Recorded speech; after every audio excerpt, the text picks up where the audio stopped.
ফিলিস্তিনের গাজা ও রাফায় বর্বর ইসরায়েলের সামরিক আগ্রাসন ও গণহত্যার প্রতিবাদে রাজধানী সহ সারা দেশে বিক্ষোভ র্যালি করেছে বিএনপি। এ সময় ফিলিস্তিন ইস্যুতে মুসলিম বিশ্বের মোড়লদের ভূমিকা নিয়ে ক্ষোভ ঝাড়েন বিএনপি নেতারা। বিকেলে নয়াপল্টনে দলটির কেন্দ্রীয় কার্যালয়ের সামনে থেকে কেন্দ্রীয় কর্মসূচির র্যালিটি শুরু হয়। ইলিয়াস মাদবর রিপোর্টে আরও বিস্তারিত। হাতে ফিলিস্তিনের পতাকা, মাথায় কালেমা খচিত ফিতা আর ইসরায়েলি বর্বরতার বিরুদ্ধে প্রতিবাদী প্ল্যাকার্ড হাতে নিয়ে হাজারো বিএনপি নেতাকর্মী নেমে আসে রাজপথে। ফিলিস্তিনিদের প্রতি সংহতি প্রকাশ করে আয়োজিত র্যালিতে অংশ নেয় ঢাকা মহানগর বিএনপির নেতাকর্মীরা। রাজধানীর নয়াপল্টন বিএনপির কেন্দ্রীয় কার্যালয়ের সামনে থেকে র্যালি শুরু হয়ে কারওয়ান বাজার গিয়ে শেষ হয়। র্যালি শুরু হওয়ার আগে বক্তব্য দেন বিএনপির কেন্দ্রীয় নেতারা। বিএনপি নেতারা বলেন, ফিলিস্তিনে নারকীয় অত্যাচার হত্যা চলছে। এক সময় তারা বিশ্বের সব মুসলমানদেরকে নিঃশেষ করার চেষ্টা করবে। আমরা যারা সহযোগী তাদের বিরুদ্ধে ব্যবস্থা নিতে আমরা জানাই ইসরায়েলের শাসন এই অত্যাচার চলতেই থাকবে এবং একে একে মুসলিম রাষ্ট্রগুলো রাষ্ট্রগুলো ধ্বংস করে দেবে মুসলমানদেরকে সারা বিশ্বের কোনো শুধু ইসরায়েলে নয়, আমাদের প্রতিবেশী দেশেও মুসলমানদের উপর অত্যাচার হচ্ছে। সারা বিশ্ব যেন ইসরায়েলিদের এই ধরনের মানবতা নৃশংস ঐতিহাসিক কর্মকাণ্ডের বিরুদ্ধে প্রতিবাদের ঝড় উঠছে না কেন? আমরা তাদের স্বাধীনতার পক্ষে, আমরা এই হত্যাকাণ্ডের বিরুদ্ধে, আমরা এই মানবতা বিরোধী ঘটনাদের বিরুদ্ধে। বিএনপি নেতারা বলেন, গাজায় গণহত্যার মধ্য দিয়ে ইসরায়েল মানবাধিকার লঙ্ঘন করছে। চারদিক থেকে ঘিরে রেখেছে গাজাকে। গাজা এখন একটা অবরুদ্ধ খাঁচার মতো, যখন তখন সেখানে আক্রমণ করে সেখানকার নারী পুরুষ শিশুদের হত্যা করা হচ্ছে। জাতিসংঘের কোন সিদ্ধান্তকে তারা কখনো মেনে নেয় নাই, যদিও বা একবার জাতিসংঘে বিভিন্ন রকমের সিদ্ধান্ত এই ফিলিস্তিনি জনগণের পক্ষে নেওয়া হয়েছে। কয়েকটি বড় শক্তি তার বিরুদ্ধে ভেটো প্রদান করে সেগুলো কার্যকর করতে দেয়নি। রাজধানী ঢাকায় কর্মসূচি ছাড়াও দেশের বিভিন্ন স্থানে বিক্ষোভ র্যালি করেছে বিএনপি নেতাকর্মীরা। ইলিয়াস মাদবর, মাই টিভি, ঢাকা। পূর্বাঞ্চলের প্লট বরাদ্দে দুর্নীতির অভিযোগে ক্ষমতাচ্যুত শেখ হাসিনা ও তার মেয়ে সায়মা ওয়াজেদ পুতুল সহ 18 জনের বিরুদ্ধে গ্রেপ্তারি পরোয়ানা জারি করেছেন আদালত। দুদকের আবেদনের প্রেক্ষিতে জাকির হোসেন গালিবের আদালত এই গ্রেপ্তারি পরোয়ানা জারি করেন। মামলায় বলা হয়, আসামিরা পরস্পর যোগসাজশে ক্ষমতার অপব্যবহার করে 10 কাঠা 6টি প্লট বরাদ্দ প্রদান ও গ্রহণ করেন, যা দুর্নীতি হিসেবে শাস্তিযোগ্য অপরাধ। ক্ষমতার প্রভাব খাটিয়ে পূর্বাঞ্চলে হাসিনা পরিবারের জন্য 60 কাঠার প্লট বরাদ্দে অনিয়ম দুর্নীতির প্রমাণ পাওয়ায় এই মামলা করা হয়। এটি অন্তর্বর্তীকালীন সরকারের সময় গঠিত কমিশনের পক্ষ থেকে শেখ হাসিনা ও তার পরিবারের সদস্যদের বিরুদ্ধে প্রথম মামলা। জুলাই অভ্যুত্থানে গণহত্যায় ওবায়দুল কাদের, আসাদুজ্জামান খান কামাল সহ 10 আসামির বিরুদ্ধে ইন্টারপোলের রেড নোটিশ জারির আবেদন করেছে আন্তর্জাতিক অপরাধ ট্রাইব্যুনাল। দুপুরে ট্রাইব্যুনালে সাংবাদিকদের সাথে আলাপকালে চিফ প্রসিকিউটর তাজুল ইসলাম এসব কথা জানান। তিনি বলেন, গণহারে সবার নয়, বরং জুলাই গণঅভ্যুত্থানে যারা গণহত্যার মাস্টারমাইন্ড, নির্দেশদাতা ও হত্যাকাণ্ডে সরাসরি সম্পৃক্ত তাদের বিচার করা হবে। বিস্তারিত মিফতা গালিবের রিপোর্টে। জুলাই আগস্ট ছাত্র জনতার অভ্যুত্থানে গণহত্যা ও গুমের ঘটনায় মামলা ও বিচারের সর্বশেষ অবস্থা জানতে সাংবাদিকদের সাথে কথা বলেন চিফ প্রসিকিউটর তাজুল ইসলাম সহ প্রসিকিউশনের সদস্যরা। এই সময় তাজুল ইসলাম জানান, এখন পর্যন্ত 339টি অভিযোগ এসেছে আন্তর্জাতিক অপরাধ ট্রাইব্যুনালে। এর মধ্যে 39টি অভিযোগের তদন্ত চলমান। মামলা হয়েছে 22টি। এসব মামলায় মোট 141 জন আসামি রয়েছে। তাদের মধ্যে গ্রেপ্তার হয়েছেন 54 জন এবং পলাতক রয়েছে 87 জন। মামলা প্রমাণের যে স্ট্যান্ডার্ড থাকা উচিত, সেই স্ট্যান্ডার্ড ফলো করে অপরাধ প্রমাণ করবো। যাত্রাবাড়ি ওই যে এক গুলি করি মরে একটাই যায়, বাকিটি যায় না, it is a very important document. কিন্তু শুধু ওইটার উপরে আমরা ডিপেন্ড করছি না, তার পেছনে আরো অজস্র প্রমাণকে কানেক্ট করে একেবারে ইহদিনাস সিরাতুল মুস্তাকিমের মতো আমরা দেখাবো, যে কেউ দেখে বুঝবে যে হ্যাঁ, এইটার থেকে এই পদ্ধতিতে এই কাজটা হয়েছে, যাতে করে জাতীয় আন্তর্জাতিকভাবে কোথাও কোনো প্রশ্ন তোলার সুযোগ তারা না পায়। চিফ প্রসিকিউটর জানান, গণহত্যায় আওয়ামী লীগের সাধারণ সম্পাদক ওবায়দুল কাদের সহ বিগত সরকারের প্রভাবশালী 10 জনের বিরুদ্ধে ইন্টারপোলের রেড নোটিশ জারির আবেদন করেছে আন্তর্জাতিক অপরাধ ট্রাইব্যুনাল। যে ট্রুথ, এটার একটা আলাদা শক্তি আছে। সত্য ঘটনার একটা আলাদা শক্তি আছে। আমরা যা কিছু নিয়ে আসছি সেগুলো জাজল্যমান সত্য ঘটনা এবং অপরাধ, এটাকে আমরা প্রমাণ করতে সক্ষম হব। এক বিন্দু মিথ্যা অথবা বাইপাস করে কোনো কিছু করার প্রয়োজন আমাদের হবে না। জুলাই গণহত্যার 4টি তদন্ত শেষ পর্যায়ে এবং আইনের উপর আরও কিছু সংশোধনী আনা হচ্ছে জানিয়ে তিনি বলেন, গণহারে নয় বরং জুলাই অভ্যুত্থানে যারা গণহত্যার মাস্টার মাইন্ড, অর্থের যোগানদাতা সহ হত্যাকাণ্ডে সরাসরি সম্পৃক্তদের বিচার নিশ্চিতে কাজ করছে ট্রাইব্যুনাল। মিফতা গালিব, মাই টিভি, ঢাকা। স্বরাষ্ট্র উপদেষ্টা অবসরপ্রাপ্ত লেফটেন্যান্ট জেনারেল মোহাম্মদ জাহাঙ্গীর আলম চৌধুরী বলেছেন, ভারতের সাথে বন্দি বিনিময় চুক্তি হয়েছে। সেই চুক্তির মাধ্যমে শেখ হাসিনা সহ পলাতক নেতাদের ফিরিয়ে আনার চেষ্টা করা হবে। দুপুরে সুনামগঞ্জের শান্তিগঞ্জ থানা পরিদর্শন শেষে সাংবাদিকদের প্রশ্নের জবাবে একথা বলেন তিনি। স্বরাষ্ট্র উপদেষ্টা বলেন, কিছু জায়গায় মবের ঘটনা ঘটেছে, তবে সরকার তাৎক্ষণিক ব্যবস্থা নিয়েছে। ভবিষ্যতে এরকম ঘটনা ঘটলেও আইনের আওতায় নিয়ে আসা হবে।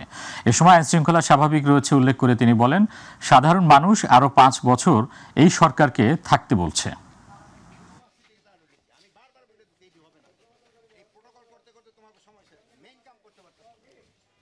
কিন্তু অনেক কমে আসছে। এই যে সিলেটের যে ঘটনাটা ঘটছে তাদের কিন্তু আইনের আওতায় নিয়ে আসা হয়েছে, অনেকেরই কিন্তু ধরে ফেলা হয়েছে। এখানে কিন্তু কোনো কাউরে বাস করা হয় নাই, সবার সাথে একই নির্দেশনা। এবং আপনাদের কাছে আমরা একটা অনুরোধ করবো, আইন যেন কেউ নিজের হাতে তুলে না নেয়।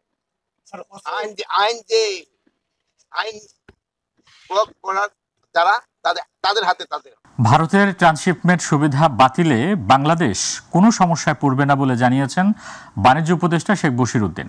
দুপুরে সচিবালয়ে সাংবাদিকদের প্রশ্নের জবাবে একথা জানান তিনি। যুক্তরাষ্ট্রের বাড়তি শুল্ক আরোপ স্থগিত প্রসঙ্গে উপদেষ্টা বলেন, এই সিদ্ধান্ত বাংলাদেশকে তাৎক্ষণিক সুরক্ষা দেবে। রাকিব হাসানের রিপোর্ট।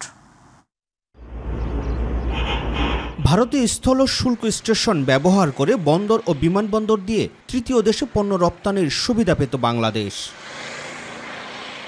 2020 সাল থেকে বাংলাদেশ এই সুবিধা ভোগ করলেও সম্প্রতি দীর্ঘদিনের এই ট্রান্সশিপমেন্ট সুবিধা বাতিল করেছে ভারত। পার্শ্ববর্তী দেশ ভারতের ট্রান্সশিপমেন্ট সুবিধা বাতিলে বাংলাদেশের কোনো সমস্যা দেখছে না বাণিজ্য উপদেষ্টা শেখ বশিরউদ্দিন। দুপুরে সচিবালয়ে সাংবাদিকদের প্রশ্নের জবাবে একথা জানান তিনি। ইনশাল্লাহ এটাতে কোনো সমস্যা আমরা বোধ করছি না। আমরা আমাদের নিজস্ব সক্ষমতায়, আমাদের জন্য প্রতিযোগিতার সক্ষমতায় কোনো ঘাটতি না পড়ে এবং আমাদের রপ্তানির ক্ষেত্রে যোগাযোগের জন্য কোনো ঘাটতি না পড়ে, সেই ক্ষেত্রে আমরা সকল ব্যবস্থা নিচ্ছি। আমরা আশা করি ইনশাল্লাহ আমরা এটা উত্তর। যুক্তরাষ্ট্রের অতিরিক্ত শুল্ক আরোপ এবং তা 3 মাসের জন্য স্থগিতের বিষয়টি সাময়িক আখ্যা দিয়ে সরকারের মূল আকাঙ্ক্ষা বাণিজ্য ঘাটতি সমন্বয় করা বলেও জানান শেখ বশিরউদ্দিন। এটা তো যেহেতু সাময়িক একটা স্থগিতাদেশ এসছে, এটাকে দীর্ঘমেয়াদে আমাদের যে করণীয়গুলো আছে তাদের তো আকাঙ্ক্ষা তো শেষ হয়ে যায়নি। আকাঙ্ক্ষাগুলোকে আমরা আমাদের দ্বিপাক্ষিক বাণিজ্যের উপরে ভিত্তি করে আমরা কতটুকু করতে পারবো সেই সিদ্ধান্তগুলো আমরা বিশ্লেষণ করছি এবং সেই অনুযায়ী আমরা সিদ্ধান্ত নিই। মূল আকাঙ্ক্ষা তো ওই জায়গায় যে আমাদের বাণিজ্য ঘাটতির কিভাবে সমন্বয় করা যায়, আমরা সেই পরিপ্রেক্ষিতে কাজ করছি। Thank you very much. Rakib Hasan, my TV, Dhaka. চীন বাদে যেসব দেশের উপর শুল্ক আরোপ করা হয়েছিল তা 90 দিনের জন্য স্থগিত করেছেন যুক্তরাষ্ট্রের প্রেসিডেন্ট ডোনাল্ড ট্রাম্প। বুধবার তিনি ঘোষণা দিয়েছেন, অন্য দেশগুলোকে ছাড় দিলেও চীনা পণ্যের উপর মোট শুল্কের পরিমাণ 104% থেকে বাড়িয়ে 125% করার ঘোষণা দিয়েছেন মার্কিন প্রেসিডেন্ট। এদিকে আগামী 90 দিনের জন্য যুক্তরাষ্ট্রের ঘোষিত নতুন শুল্ক স্থগিত করায় দেশটির প্রেসিডেন্ট ডোনাল্ড ট্রাম্পকে ধন্যবাদ জানিয়েছেন প্রধান উপদেষ্টা অধ্যাপক ডক্টর মোহাম্মদ ইউনূস। রাতে প্রধান উপদেষ্টা ভেরিফাইড ফেসবুক পেজে এ ধন্যবাদ জ্ঞাপন করা হয়। এর আগে যুক্তরাষ্ট্রের শুল্ক ইস্যুতে দেশটির প্রেসিডেন্ট ডোনাল্ড ট্রাম্পকে চিঠি দিয়েছিলেন অন্তর্বর্তীকালীন সরকারের প্রধান উপদেষ্টা অধ্যাপক ডক্টর মোহাম্মদ ইউনূস। চিঠিতে 3 মাসের জন্য বাংলাদেশের উপর আরোপিত 37% শুল্ক প্রস্তাব স্থগিত রাখার আহ্বান জানানো হয়। এবারের বিনিয়োগ সম্মেলন আশাতীতভাবে সফল হয়েছে বলে মন্তব্য করে বিডার head of business development Nahiyan Rahman জানান, বিনিয়োগের জন্য পাইপলাইন তৈরি হয়েছে। সামনের দিনগুলোতে বিনিয়োগকারীদের সঙ্গে যোগাযোগ রক্ষার মাধ্যমে বিনিয়োগ ত্বরান্বিত করার প্রচেষ্টা চালানো হবে বলে জানান তিনি। এদিকে সম্মেলনে সরকারের বিভিন্ন উদ্যোগকে সাধুবাদ জানিয়ে দেশের স্বার্থে বিনিয়োগ ইস্যুতে ঐক্যবদ্ধ থাকার আহ্বান জানান রাজনৈতিক দলগুলো। এস এম আরিফের রিপোর্ট। শেষ হলো 4 দিনব্যাপী আন্তর্জাতিক বিনিয়োগ সম্মেলন। চতুর্থ দিনে পোশাক ও টেক্সটাইল এবং ডিজিটাল সেশন সহ ছিল একাধিক সেশন। রাজধানীর একটি 5 তারকা হোটেলে এই সম্মেলনে 50টি দেশের প্রায় 450 বিনিয়োগকারী অংশ নেয়। শেষ দিনে সংবাদ সম্মেলনে বিডার head of business development Nahiyan Rahman জানান, বিনিয়োগের জন্য পাইপলাইন তৈরিই ছিল এবারের সম্মেলনের মূল উদ্দেশ্য। এইরকম 18 থেকে 24 মাসের একটা রোডম্যাপ আমরা বানিয়ে ফেলবো এদেরকে নিয়ে, যাতে করে এর পরের বার যখন যদি এরা আবার আসে এই ইন্টারেস্টের স্টেপ নিয়ে কথা হবে না, এটা হচ্ছে পরের যে কোনো একটি ধাপ নিয়ে যে ওদের এখন এন্ট্রি করতে বা আসলে অ্যাকচুয়াল ইনভেস্টমেন্ট করতে আর কি সহযোগিতা লাগবে, আমরা এভাবেই প্ল্যান নিয়ে আগানোর চেষ্টা করি। এবারের বিনিয়োগ সম্মেলনে ছিল প্রায় সবগুলো রাজনৈতিক দলের স্বতঃস্ফূর্ত অংশগ্রহণ। জাতীয় নাগরিক পার্টি জানায়, আগামীর বাংলাদেশ হবে বিনিয়োগের স্বর্গরাজ্য। বাংলাদেশ আগামীতে একটি ইনভেস্টমেন্ট হ্যাভেনে রূপান্তরিত হবে এবং সেই জায়গা থেকে ইয়াং জেনারেশনকে আমরা একসাথে নিয়ে ঐক্যবদ্ধভাবে এই ইনভেস্টমেন্ট হ্যাভেনের জন্য কাজ করে যাব। জামায়াতে ইসলামীর নির্বাহী পরিষদ সদস্য মোহাম্মদ মোবারক হোসেন মনে করেন, দেশে এখন ব্যবসা বান্ধব পরিবেশ তৈরি হয়েছে। একটা ব্যবসা বান্ধব পরিবেশ তৈরি হয়েছে, এটা আমরা বুঝাতে, বিদেশি ইনভেস্টরদেরকে আমরা বুঝাতে সক্ষম হয়েছি। এই পরিবেশ যদি বজায় থাকে, গভর্নমেন্ট যে স্টেপ নিয়েছেন যে যদি বজায় থাকে, ইনভেস্টরদেরকে যেভাবে আহ্বান জানিয়েছেন, কনফিডেন্স ডেভেলপ করেছেন এবং আশ্বস্ত করেছেন যে এখান থেকে রিটার্ন নষ্ট হবে না, রিটার্ন যাবে, তোমাদের ব্যবসা রিটার্ন তোমরা খুঁজে পাবা। এদিকে বিনিয়োগ সম্মেলনে অংশ নেয়া অতিথিদের সাথে বনানীর একটি হোটেলে মতবিনিময় সভা করে বিএনপি। দলটির স্থায়ী কমিটির সদস্য আমির খসরু মাহমুদ জানান, বিনিয়োগ নিয়ে সরকারের পদক্ষেপকে স্বাগত জানায় বিএনপি। বিনিয়োগের স্বার্থে আমরা মনে করি দেশের সকলের একটা ঐক্যবদ্ধ প্রচেষ্টা থাকা উচিত, যে কারণে আমরা এই বিনিয়োগ সম্মেলনে আমরা যোগ দিয়েছি, আমরা পার্টিসিপেট করেছি এবং আমরা বিনিয়োগকারীদের সাথে বাংলাদেশে তাদেরকে আসার জন্য আমাদের পক্ষ থেকে অনুরোধ জানিয়েছি। তারা জানতে চাচ্ছে আগামী দিনের সরকারে যারা আসবে তাদের চিন্তা ভাবনা, সবকিছু সহজীকরণ সরলীকরণের মাধ্যমে যে বাধা বিপত্তির মুখে বিনিয়োগকারীরা বাংলাদেশে পড়ে সেটা যাতে না পড়ে আগামী দিনে, তার জন্য আমরা যে আমূল পরিবর্তন আনতে যাচ্ছি। এবং আমূল পরিবর্তনের মধ্যে একটা হচ্ছে আমরা সিরিয়াস ডিরেগুলেশন করব। SM আরিফ, মাই টিভি, ঢাকা।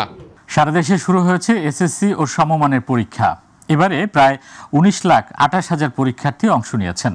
সকালে পরীক্ষা কেন্দ্র পরিদর্শন করে শিক্ষা উপদেষ্টা জানান, প্রশ্ন ফাঁসের গুজবের বিষয়ে সর্বোচ্চ সতর্ক থাকা হচ্ছে। এবার কেন্দ্রের আশেপাশে বন্ধ রাখা হয়েছে ফটোকপির দোকান। এছাড়া 13 মে পর্যন্ত বন্ধ থাকবে সব ধরনের কোচিং সেন্টার। আফজাল হোসেনের রিপোর্ট। সারা দেশে একযোগে শুরু হলো এসএসসি ও সমমানের পরীক্ষা। প্রথম দিনে অনুষ্ঠিত হয়েছে বাংলা প্রথম পত্রের পরীক্ষা। বেলা 11টায় রাজধানীর মতিঝিল সরকারি বালক উচ্চ বিদ্যালয় কেন্দ্র পরিদর্শনে যান শিক্ষা উপদেষ্টা অধ্যাপক চৌধুরী রফিকুল আবরার। জানান, পরীক্ষা শেষ হওয়ার 60 দিনের মধ্যে ফল প্রকাশের চেষ্টা করা হবে। এটা বিশাল এক কর্মযজ্ঞ এবং এটা করতে গিয়ে আমরা নিশ্চিত করতে চেষ্টা করেছি যে ধরনের ব্যত্যয় মাঝে মধ্যে ঘটে যায় সেটা যেন না ঘটে। সন্তানেরা যখন খাতায় লিখতে ব্যস্ত তখন কেন্দ্রের বাইরে মায়েদের এমন অপেক্ষা। তবে সার্বিক পরিবেশ নিয়ে সন্তুষ্ট অভিভাবকরা। আলহামদুলিল্লাহ ভালো, এখনো পর্যন্ত ভালো আছে, তারপরে দেখা যাক কি হয়। আমি চাই সব বাচ্চারাই পাশ করে যাক, মানে সবাই ভালো রেজাল্ট করুক। আপনারা দোয়া করবেন, আমিও দোয়া করি সকল স্টুডেন্ট যেন ভালো রেজাল্ট করে। ইনশাল্লাহ ভালো, বাচ্চাদের প্রস্তুতি ভালো, বাচ্চাদের সাথে মায়েরও অবদান, ওদেরকেও পড়াচ্ছি, ওদের সাথে আমরা আরও পড়াচ্ছি, বেশি পড়ো। পরীক্ষা শেষে হাসি মুখে বেরিয়ে আসছেন শিক্ষার্থীরা। জানান, পরীক্ষার পরিবেশ নিয়ে সন্তুষ্টির কথা। সেই একদম অসাধারণ একটা পরীক্ষা হয়েছে, কিন্তু আজকে পরীক্ষা দিয়ে আমরা অনেক খুশি, কিন্তু পাস মার্কটা উঠছে সবাই, কিন্তু কোশ্চেনটা অনেক হার্ড হয়েছে। অসাধারণ পরীক্ষা, ইনশাআল্লাহ এ প্লাস। সারা বছর কিছু পড়ি নাই, এখন পরীক্ষা দিছি, আল্লাহ ভরসা ইনশাআল্লাহ পাস করব।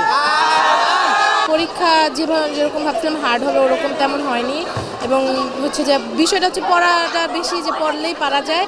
তো আজকে এক্সাম অনেক ভালো গেছে আলহামদুলিল্লাহ। হচ্ছে কোশ্চেন অনেক ইজি ছিল, তো সেই কারণে আমাদের অ্যান্সার করতে অনেক ভালো হচ্ছে। মানে ফুল কোশ্চেনের অ্যান্সার তেমন ভালো মতো করতে পারি নাই, মানে কোশ্চেন হার্ড ছিল। সবাই দোয়া করবেন আমাদের জন্য, আমাদের পরবর্তী পরীক্ষাগুলো যেন আরো ভালো হয়। এবছর সারা দেশে 3,715টি কেন্দ্রে মোট 19,28,970 জন শিক্ষার্থী এসএসসি পরীক্ষায় অংশগ্রহণ করছে। এর মধ্যে 9,67,739 জন ছাত্রী এবং 9,61,231 জন ছাত্র। মাধ্যমিক স্তরে সবচেয়ে গুরুত্বপূর্ণ পরীক্ষা দিয়ে বের হচ্ছেন শিক্ষার্থীরা। হলের পরিবেশ, প্রশ্নের মান সহ সার্বিক বিষয় নিয়ে তারা উচ্ছ্বাস প্রকাশ করেছেন। তাদের আশা, তাদের ফলাফল উজ্জ্বল করবে অভিভাবকদের মুখ এবং সেই সাথে স্বপ্ন দেখছেন দেশের সেরা সব প্রতিষ্ঠানে চান্স পাওয়ার। আফজাল হোসেন, মাই টিভি, ঢাকা। জাপানে দক্ষ জনশক্তি রপ্তানির লক্ষ্যে প্রবাসী কল্যাণ ও বৈদেশিক কর্মসংস্থান মন্ত্রণালয়ের সাথে সমঝোতা স্মারক করেছে জাপানের অনোডোরা ইউজার রান ইনকর্পোরেটেড। দুপুরে প্রবাসী কল্যাণ ও বৈদেশিক কর্মসংস্থান মন্ত্রণালয় এই সমঝোতা স্মারক হয়েছে। এ সময় প্রবাসী কল্যাণ ও বৈদেশিক কর্মসংস্থান মন্ত্রণালয়ের উপদেষ্টা ডক্টর আসিফ নজরুল বলেছেন, এই সমঝোতা স্মারকের মাধ্যমে প্রবাসে দক্ষ কর্মীদের যাবার সুযোগ আরও সম্প্রসারিত হলো। এর মাধ্যমে প্রবাসে গমনেচ্ছুরা বিনামূল্যে জাপানি ভাষা ও কারিগরি বিষয় প্রশিক্ষণের সুযোগ পাবে। এমনকি প্রতিষ্ঠানটি বিনা অভিবাসন ব্যয়ে জাপানে কর্মসংস্থানের ব্যবস্থা করবে।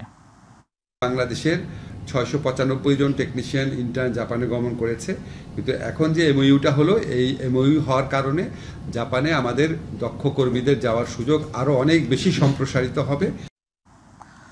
জাতীয় ঐকমত্য কমিশনে সংস্কার প্রস্তাব জমা দিয়েছে ইসলামী আন্দোলন বাংলাদেশ। দুপুর 12টায় ইসলামী আন্দোলন বাংলাদেশের মহাসচিব হাফেজ মাওলানা ইউনুস আহমেদের নেতৃত্বে একটি প্রতিনিধি দল জাতীয় সংসদ ভবনে জাতীয় ঐকমত্য কমিশনের কার্যালয়ে গিয়ে কমিশনের সহসভাপতি আলী রিয়াজের কাছে লিখিত মতামত জমা দেন। এ সময় দলটি জানায়, সংস্কার কমিশনের 182টি প্রস্তাবের মধ্যে 145টির সাথে একমত তারা, 26টিতে দ্বিমত, 41টি নতুন প্রস্তাব এবং 4টি মৌলিক প্রস্তাব দেয়া হয়েছে। রাজধানীর বুক জুড়ে এখনও শোভা পাচ্ছে 24-এর ছাত্র জনতার গণ অভ্যুত্থানের সময় আঁকা দেয়াল চিত্র, যা গ্রাফিতি নামে পরিচিত। আর এসব ছবিতে প্রকাশ পেয়েছে সাধারণ মানুষের প্রত্যাশা ও আকাঙ্ক্ষার প্রতিচ্ছবি। ফ্যাসিস্ট সরকারের বিরুদ্ধে কেন রুখে দাঁড়িয়েছিল জনতা, সেসব দাবিরও চিত্র ফুটে আসে গ্রাফিতিতে।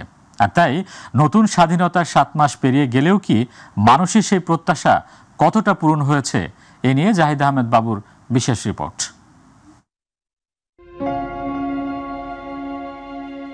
ফ্যাসিবাদ সরকারের পতনের আগে ও 5 আগস্ট পরবর্তী শিক্ষার্থীদের তুলির আঁচড়ে রাজধানীর দেয়ালে দেয়ালে এভাবেই উঠে আসে স্বৈরাচার বিরোধী গ্রাফিতি। এই দেয়াল চিত্রের মাধ্যমে প্রকাশ পায় ছাত্র জনতার আশা আকাঙ্ক্ষার প্রতিফলন। তখন দেয়াল চিত্রকে অনেকেই দেখেছেন তাদের স্বপ্ন হিসেবে, আবার অনেকের কল্পনায় ছিল এমন এক দেশের প্রত্যাশা। আর এই চিত্রকথার মধ্য দিয়ে সহজেই স্পষ্ট হয়ে ওঠে অধিকার আদায়ের পাশাপাশি বৈষম্যমুক্ত ও দুর্নীতিমুক্ত সমাজ ব্যবস্থার কথা। কিন্তু বর্তমান প্রেক্ষাপটে এইসব গ্রাফিতি এখন সাধারণ মানুষের কাছে যেন শুধুই দেয়াল চিত্র, ওরা জানে না এর মর্ম অর্থ। আমি লেখাপড়া জানি না, আমার মাথায় এগুলো খেলে না, কিন্তু ছাত্ররা লাগছে এটুকু আমি জানি। এটার কি ভাষা এটা তো বুঝতে পারতাছি না। অথচ জুলাই আন্দোলনের শিক্ষার্থীদের আঁকা এই চিত্রগুলো ছিল নিগূঢ় রহস্যে ঘেরা। তখন প্রতিটি ছবি যেন কথা বলতো তুষিত প্রাণে। গ্রাফিতি তো আমরা করেছি, শিক্ষিত সমাজ করেছি, কিন্তু দেশের বড় একটা অংশ পড়ে আছে যাদের কাছে আমরা এখনো পৌঁছাতে পারিনি। সব জায়গায় বৈষম্য মানে এখনো যে দূর হয়ে গেছে এরকমটা না। প্রত্যেকটা গ্রাফিতি থেকে আমরা বুঝতে পারি আসলে যে সমাজের রিয়ালিটিটা কি। অ্যান্ড ইটস লাইক যে কথাগুলো আমরা প্রকাশ্যে বলতে পারতেছিলাম না আগে অনেক লম্বা একটা সময় ধরে, আমরা ট্রাই করতেছিলাম সেগুলো এক্সপ্রেস করার। শুধু তাই নয়, শিক্ষার্থীদের পাশাপাশি এক কাতারে দাঁড়িয়ে যে তরুণটি জীবন দেওয়ার জন্য প্রস্তুত ছিল, আজ তার জীবনে এই গ্রাফিতির কি বার্তা বহন করে তা নিয়ে জনমনে রয়েছে নানা প্রশ্ন। কিছু কিছু সেগমেন্টে আমরা এখনো বৈষম্যের শিকার, কিছু কিছু সেগমেন্টে এখনো ক্লিয়ার হয়নি। অধিকার কি এটা বুঝতে হলে মানুষকে আরো সময় লাগবে, মানুষকে সেই জ্ঞানটা মানুষের কাছে পৌঁছাতে হবে, এটাও আমাদেরই দায়িত্ব। আর তাই বুক চেতিয়ে দাঁড়িয়ে থাকা আত্মত্যাগী যে যুবক স্বাধীনতার স্বপ্ন দেখেছে যে নতুন বাংলাদেশকে নিয়ে, সেই স্বপ্ন বাস্তবায়িত হলো কতটা সেটাই এখন দেখার বিষয়। যে বাণী অন্তরে পাথর চাপা দেওয়া যায়নি, সেই বাণী এভাবেই ফুটে উঠেছিল রাজধানী সহ দেশের বিভিন্ন দেয়ালে দেয়ালে। আর এইসব দেয়াল লিখনগুলো তখন বলছিল মুক্তি চাই, অধিকার চাই, স্বাধীনতা চাই।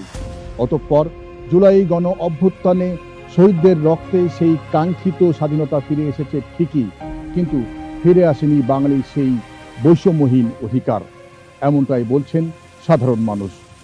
জাহিদ আহমেদ বাবু, মাই টিভি, ঢাকা।